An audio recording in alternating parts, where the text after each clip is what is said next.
సిద్దిపేట జిల్లా గజ్వేల్ మండలం బంగ్లా వెంకటాపూర్ గ్రామంలో నిరుపేద కుటుంబం దర్శనం నాగమణి నరసింహుల దంపతులకు 3 పిల్లలు ఉన్నారు.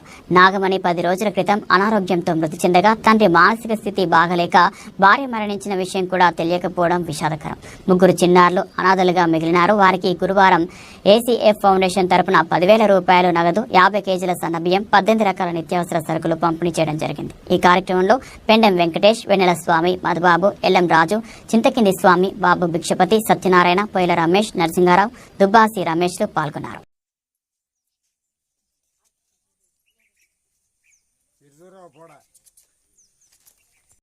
బంగ్లా వెంకటాపూర్ గ్రామంలో నిరుపేద కుటుంబానికి చెందిన వారికి సహాయం చేయడానికి ఏసీఎఫ్ ఆర్థిక చైతన్య ఫౌండేషన్ ద్వారా మేము ఇక్కడికి రావడం జరిగింది. ఇక్కడ ఉన్న పరిస్థితులను చూసినట్టయితే తల్లి చనిపోవడంతో అనాథలుగా మారిన 3 కుమారులను చూస్తే చాలా బాధాకరంగా ఉన్నది. ఎందుకంటే మనం ఎన్నో కుటుంబాలను చూస్తాం, తల్లిదండ్రులు లేని జీవితాలు చాలా బాధాకరంగా ఉంటాయి. ఈరోజు మా ఆర్థిక చైతన్య ఫౌండేషన్ ద్వారా తెలుసుకొని ఇక్కడికి మాకు తోచిన సహాయాన్ని అందించడానికి వచ్చినాము. ఒక 50 కిలోల సన్న రైసు, అలాగే 14 రకాల నిత్యావసర సరుకులు, అలాగే ఒక 10,000 ఆర్థిక సహాయాన్ని మేము చేయడం జరిగింది. ఇంకా ఎవరైనా దాతలు ఉంటే దయచేసి మేము మా ఏసీఎఫ్ తరఫున రిక్వెస్ట్ చేస్తున్నాము.